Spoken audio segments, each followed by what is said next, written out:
All right, man, peace. So for those of us who've been following the Ball family narrative that initially got started around the time that Lonzo Ball was a freshman at UCLA, you know that I pretty much have been covering this issue the same way. That being that Lavar Ball represents the patriarchy. And that's the reason why there's a love-hate relationship between himself and the mainstream liberal sports media. Because there is supposed to be no more patriarchy, no more authoritative male energy, no more the man presiding over the family and calling the shots. And whenever he opens his mouth, that's what he represents. A man who's going to call the shots. And sometimes people get caught up in the bluster of Lavar Ball as opposed to what he actually represents. They get caught up in what he's actually saying as opposed to the energy that he's emitting. And that's the important thing. Like, I have people who come on my channel and they say, well, Lavar Ball, he's heading for a flame out. Their family's going to crash and burn. Bro, that's not what it's about. He has an alpha male ruling class mentality. What does that mean? If we fall, we get our asses up and we do it again. We try again. We look for a different way. But we will accomplish our goals and our missions. That's what it's about. It's not about all the other stuff, the shit talking, the trash talking. As I've stated, if you were raised in a family with strong male energy, you know that's part of it. That's part of the package. It's okay.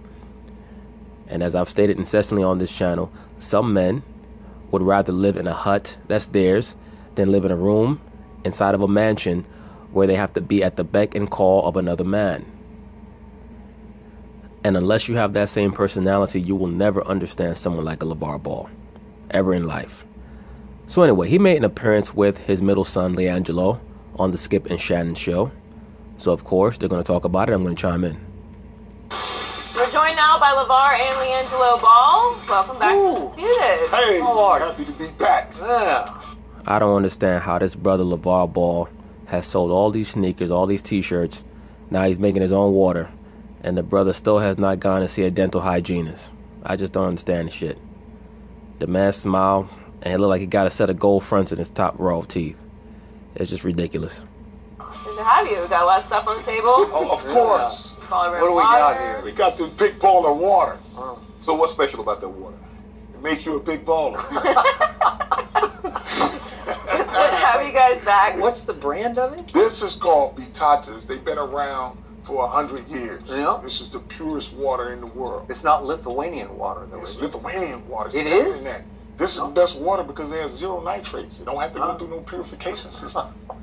Shannon? Underground. So you get it straight from the stream. Straight from the stream. See, when you got that mountain spring water, Yeah. don't tell me no raccoon ain't tiptoed through there. And Yeah, of course. This one underwater, under the ground. Ain't no animals under there. It's pure. Yeah? But anyway. Well, I'd be interested to know what's the alkaline level of that water. Because if it's high enough, I'll give it a chance. But anyway, let me get a little sip of it because it's so good. Well, Lavar, we've heard the rumors of LeBron possibly coming to LA this summer. Do you think that it will happen? I don't think it'll happen. I know it's going to happen. I told you to call him You've been LA saying Bron. it. Yeah. I told you to call him LA Bron. If I had to be a betting man right now, yes, I also agree that LeBron James is most likely going to sign with the Los Angeles Lakers. All the signs are pointing to it. Allegedly, Gary Payton has stated that LeBron James' older son has committed to attend a very affluent high school in Los Angeles, the same high school that Kenyon Martin's son and Scottie Pippen's son currently attends. I believe also Dennis Rodman's son. I'm not quite sure about that one, though. If I'm wrong about that, one of you brothers can correct me. In addition to that, LeBron James has also commenced construction on a new $23 million home in LA. So to me, all signs are pointing to the notion that he is going to go to the LA Lakers. And most possibly right now, the main thing that's holding it back, if anything, is him trying to see what type of help he's going to get. And why did you think that? What gave you that indication? Well, for him to be considered And I put help in quotation marks.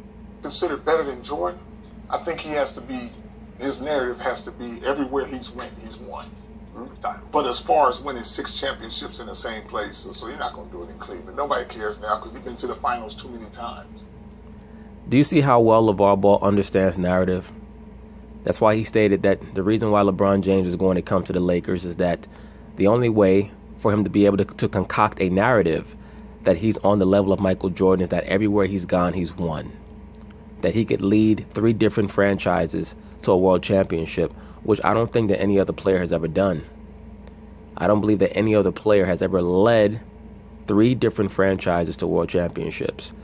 So that will most likely be the narrative that LeBron James' team tries to spin to promote LeBron as the greatest player of all time. So I think to justify that he's the best player in the world ever, he got to win a couple of more championships somewhere else. So there has been a suggestion that Kevin Durant, who at this moment is an unrestricted free agent, might want to think about joining forces with LeBron with the Lakers. Could you see that happening, and how do you think that would fly? NBA won't let that happen. Oh, that's a Shannon suggestion. NBA won't let that happen. Because? Too much? They're going to be like, it's too much. Yeah. I agree with that.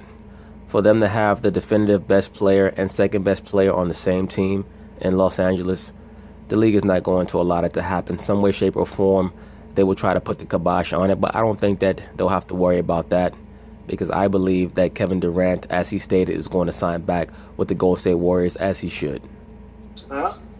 It's overload on one. But you never know, because I did do a video about that about 2 months ago, to watch out for the remote possibility that LeBron James and Kevin Durant could both sign with the Lakers.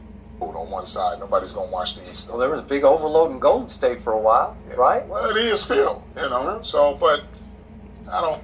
That's not the same thing, though, Skip Bayless. That Golden State team is organic. They were built from the inside. All they did was sign one major free agent. I don't think KD and LeBron can play together. They're not going to do that. I think they could. They play All-Star. They play in the Olympics. Yeah, but the Eagles are a little too big. Plus, regular season and postseason NBA basketball is totally different from playing in the Olympics. And I don't see why people don't grasp that. The Olympics is a totally different style of play from NBA basketball. And the fact of the matter is that LeBron James likes to have the ball in his hands too much. And it's very easy for Kevin Durant to revert to being a one-on-one dribble ball player. It will quickly turn into your turn, my turn. And if Kevin Durant is smart, he would not want to team up with LeBron James. He's already lived that for about 8-9 seasons with Westbrook. LeBron is just a better version of Westbrook. That's all he is. They're not going to share it like that. I mean, KD seems to be. He went for him to do what he did by going to Golden State. Right. Lets you know that he's willing to swallow some of his pride, because he was joining a team that won 73 games the year before he got there, and they had a 2-time MVP.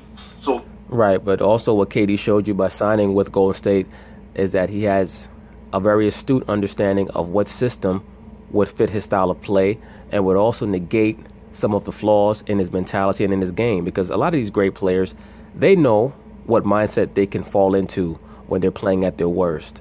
And KD understands that playing in a system like that would stop him from descending into the lowest levels of his style of play, which is dribble, high crossovers going one-on-one, stagnating the offense. So to go there, you have to be willing to know the blowback that you're going to get now. Right. Well, like I said, you can go over there to Golden State, because Steph Curry's with Under Armour. Right. 2 Nike heads ain't going to the same place like that. Not 2 big wigs. Well, what if he's trying to come over to old Triple B's? Triple B's? He ain't good enough. Wow, whoa. KD? KD. You know what Triple B's are? The Ball brothers. That's enough. That's our big 3. So nobody else. Nobody else. Man, you trying to make money or what? I ain't trying. I am. Don't you tell me? Okay, so do the hypothetical. Let's just say your number one son is the point guard, and on one wing he's got LeBron, and on the other he's got Kevin Durant. Do they win it all? No. They got to trade Kevin Durant and put in LiAngelo Ball. Then you win it all. Lavar is sticking to that line. It shows you how devoted he is to his sons. Something to be admired. I think that Lavar is smart enough to know that at this point in his son's burgeoning careers, or hopeful careers as far as Lavar is concerned, he cannot by any means attempt to take either one of his sons out of the Laker equation until it just becomes too untenable a situation for the Balls to continue to work with the Lakers. And I think that time is coming very soon, to be quite honest with you. If you were to ask me what is going to happen to all 3 of his sons, I think that all 3 of his sons eventually are going to end up just being participants in LeVar Ball's league, as opposed to playing in the NBA. unless Lonzo shows such a great and dramatic growth overall as a player that it becomes impossible to leave him out of the NBA. You buying that? I'm buying that. Yeah, I play on that too. Yeah, I bet you would. Yeah. Seriously, what if it happens? It's not going. LiAngelo Ball always got that look on his face like, oh, shucks. Not going to happen. Not But if it did, but you can't give Lonzo the best player in the game and don't expect him to win, because he's going to make LeBron better. I'm not sure how feasible that is, Mr. LeVar Ball. Your son is a classic point guard, and LeBron James is a player who needs the basketball. He's a ball dominator. Can your son play without the basketball? Can he catch and shoot? I don't think so. How? Looking at how, that's just what Lonzo does. He makes everybody better. So whoever's on the team going to be better. Look what he did with the Lakers.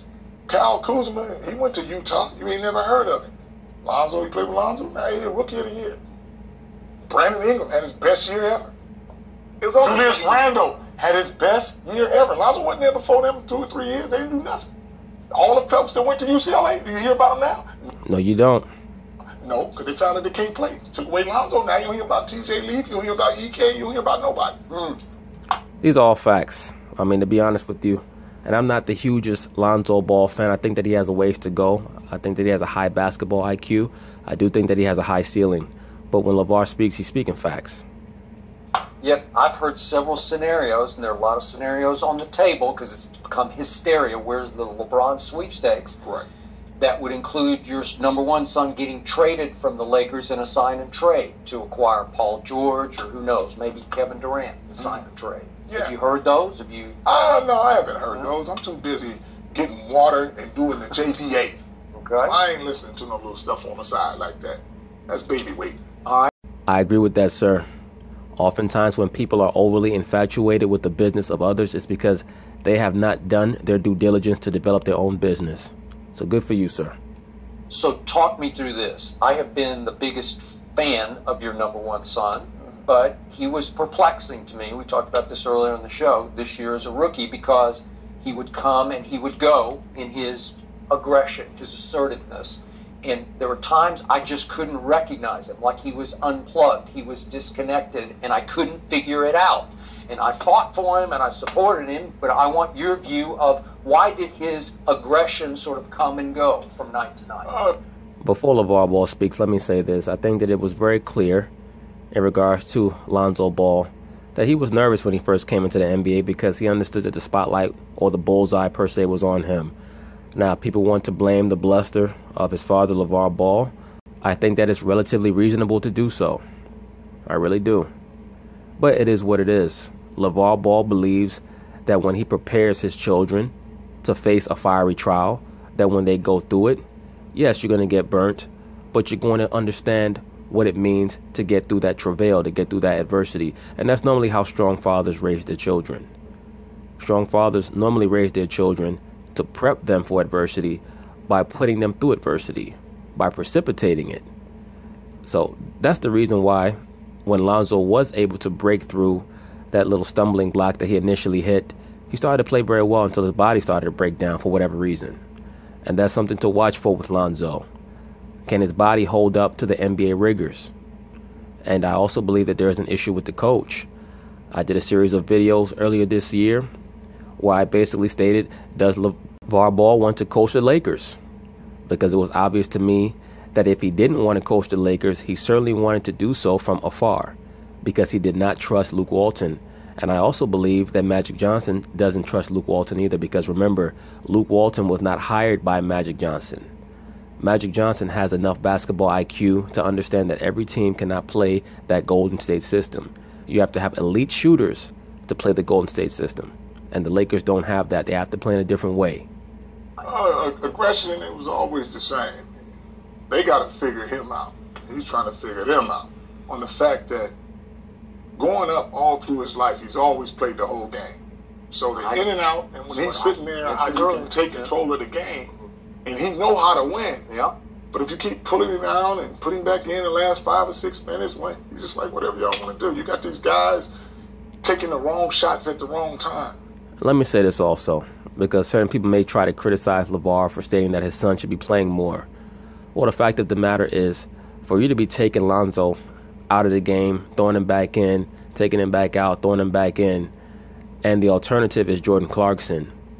The alternative are the same guards that had you playing so deplorably the season before. What really are you doing?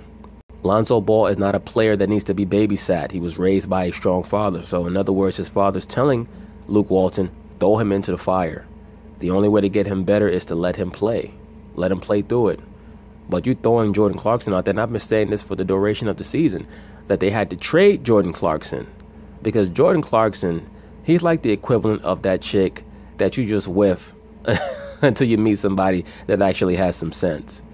Jordan Clarkson is not a starter in the NBA. Everybody knows that. He's a guy who's going to flow from team to team, averaging 13, 14 points a game. He's never going to be a great player. So why are you basically making Lonzo Ball platoon with him? It makes no sense. Because Luke Walton's pattern was he would play him 6 minutes and then he would sit in for the rest of the first quarter and some of the second quarter. Like I said to Luke, the excuse was the kids were young. But I was thinking to myself too. Also, the coaching is young, so I agree. So you got to take part of that blame. Right now, until you find out who's your guy, you're not gonna flow. So I knew I was gonna get the flashback of saying, "Oh, well, he's lost the team." Two things happen when that happened. Either everybody gonna jump off the ship, they're gonna bring somebody else in, or everybody gonna band together. And as you see, everybody band together, and then he start going to the sideline, and Lonzo's his guy now. But if you don't know if Kyle Kuzma's your guy, Brandon Ingram, Julius Randle, Lonzo, Clarkson, there's too many people you're trying to please instead of having one general. And that happens when you have too many young players who you're not sure how good they can be. Right now, with the Lakers, they have Lonzo Ball, they have Kyle Kuzma, they have Brandon Ingram, they have Julius Randle. They have a lot of young players who they're not quite sure who their stars are going to be. So they're trying to figure things out on the fly. So at the end of the day, you do have to understand that this is a point guards league. You cannot platoon your starting high draft pick point guard with Jordan Clarkson. You have to let him play through it. That's basically what Lavar is saying, and I agree with him on that. And until you find out who that general is, and you can bring him to the side and high five and say good job, instead of everybody walking by you. When I told him, I saw nobody. I said he lost a team when nobody comes out the game and you don't high five or you don't stop at the coach and nothing. You lost that team. I agree with that. You can tell that the Lakers do not particularly respect Luke Walton. I don't think that they think he knows what he's doing. I think that they believe that he's a young assistant coach who basically got the job because of his associations with Golden State. Until they come to you and say, okay, we're going to do this, and then go to that. So you're saying he regained the team? He regained the team on the fact that they banded together because they said, hey, the Lakers, that's where they start winning the second half.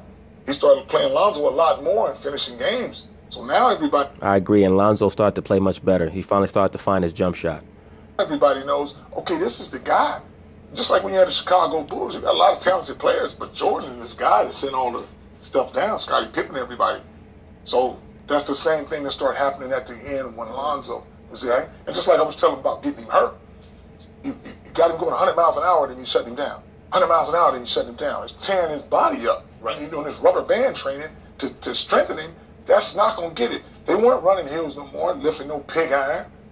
He wasn't playing durations of the game. Bro, let's be for real. Was Lonzo Ball ever lifting pig iron? Stop. Like I was telling him, if you don't want to kill him, how about you just let him play the last quarter and watch him win? You got 12 minutes, up 20 or down 20, he going to go get it. So you want Lonzo to lift weights like old school weights, like you were brought up, like I was doing with him. Right. That's how when I brought him to him, he was never hurt. He was always healthy because he was doing this. He can't run hills during the... I feel you, brother, but at the same time, this is the first time that Lonzo Ball has ever played an 82-game NBA schedule with that level of intensity and defense.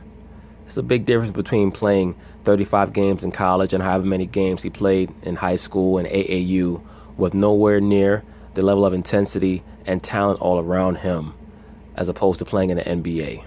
But I do get your point. A lot of times these teams, they introduce new forms of conditioning and fitness to these players, and their bodies don't really acclimate well to it. The season, though, Lavar? Why not? Lavar, he can't run no hills during the season and play 82 games. Why not? Because it's never been done before. Exactly. And LeBron doesn't do that. LeBron don't train like that, LeVar. So if LeBron can't do it, neither can Lonzo. Exactly. And you're asking to get hurt. And that's how you get to be the best player in the world. You sound like that Lithuanian coach now. No, you want to save your legs, and that's why you lost so much, because they never condition themselves. You can condition yourself, but you can't run heels. Why? Like, that's the off season to get you ready for the season, LeVar. Why? Well, I would recommend. Okay, I don't really know. I just want to have something to say to your ass, because I don't really like you. Would recommend. I'll run all day. You go to Africa, you run over rivers, all kind of stuff. Yeah, but that's all they do is run. Yes, legs never hurt. Condition your legs so you can run forever. No, LeVar, you and I both know the amount of minutes that you want Lonzo to play and what you want him to, how you want him to train is unrealistic. I get it. You want him to play 40 minutes a night. I'm an unrealistic guy, can't you tell? You can't get no big bowl of bran and no water without being realistic. Well, you unrealistic. I agree with you, sir. In other words, you have to conceive it before you achieve it. And let me say this. It wasn't like he was running hills, but Larry Bird used to run miles all around the Boston Garden after every practice. So in order for you to achieve an elite level of conditioning and fitness, you have to do things that other guys are not doing. You did what a lot of people thought you couldn't. Yeah, but a lot of people like this. Look at all the guys that come in the league, man. You got Jacoby and your Jordans. They come in here skinny. Yeah, they're not used to lifting weights. All my family, as soon as we hit 12, it's like a religion. We hit that iron. But he gonna grow. Running just like lifting weights. You can do some running. I ain't saying you got to run like a wild man. Yeah. But you can do some sprints up some hills, man. Keep your legs toned, ready to go. Yeah, you got to do. Do a little. We've been doing that all the time when they was playing in high school. Same thing. People's like, oh, you're running not now. We're gonna go run, and guess what? When we hit that flat land, we're gonna run like deers. But your legs gonna be strong. Okay, Skip, you asked him a question now, because I really, I have no response to what he's saying. To be quite frank with you, the brother's starting to embarrass me. So let's talk about the shot. You have defended the unconventional shot of Lonzo. You saw him do it right away, and you said that's just how it's going to be. Right. And he made 41% of his threes at UCLA. And it came and it went last year. He had some surges, and he wound up at 31%, which is not good enough. But worse than that, he shot 45% from the free throw line. Indefensible, can't happen. You got to correct that, and I'm sure he is working on that. Working on it he can do it. You know, a good shot is your shot, however it is. Yeah, I agree your with best that. shooters, I don't think none of them shoot the same. Jamal Wilkes, I know. Yeah. Bob McAdoo, Larry Bird on the side of his face. It was. Reggie Miller's a push shot. So perfect your shot. It's good. The free throw thing is easy too. To a degree, I agree with the brother, but at the same time, he has to make sure that he can release the ball no matter where he's at on the court and no matter what the position the defender's in. When you have that shot-put shot that Lonzo has, it's going to make it very difficult for him to shoot the basket. He's going to get stripped or his shot's going to get blocked. Lonzo can shoot them free throws, but like I said, as far as coaching, they don't know how to coach him, and they're learning. And as I'm getting older, sometimes you got to be a little more stern on Zoe, which is they're taking the easy approach because he's our rookie. Don't want to tamper with him. They can't coach him like you, cause you his dad. That ain't got nothing to do with it. If I give him, I say, you know what? That might not be their demeanor on how to coach him. Right. Which is, don't say with Lonzo, you just got to put in the repetitions. Everything's gonna be. You got to be more forceful. Like, God, dang it, go in there and make these. Stop making. Get to the. That's how you're gonna play. If you're not, sit your tail down. I'm not sure. He works. I'm not sure any coach. In other words, you coach him hard. You coach him like how you love him. Lavar is telling these coaches that they have to coach him like how he coached them, like a man. A lot of these NBA coaches are used to dealing with young men, to be quite frank with you, that were raised by single mothers and are very sensitive. A lot of people might not like what I'm saying right now, but that's the reason that many of these coaches have decided to amend their form of coaching, because they're worried that they may break down a lot of these young cats that are coming straight out of college, who've only dealt with feminine energy in their household. Coach will ever get the max out of Lonzo or any of your sons that you can get. Exactly. Okay. And that's why I try to give them a little pointers to say, yo, you got to be a little more. I ain't saying you got to cut them out or nothing. I'm not facetious. Do you want to coach the Lakers at some point? I did a video a long time ago. Does LeVar Ball want to coach the Lakers?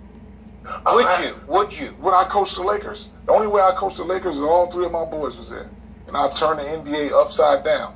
Because I'll do something that's never been done before. But I press the whole game. But you can't coach. And then they will press your ass out of the stadium. But you here's the thing, though.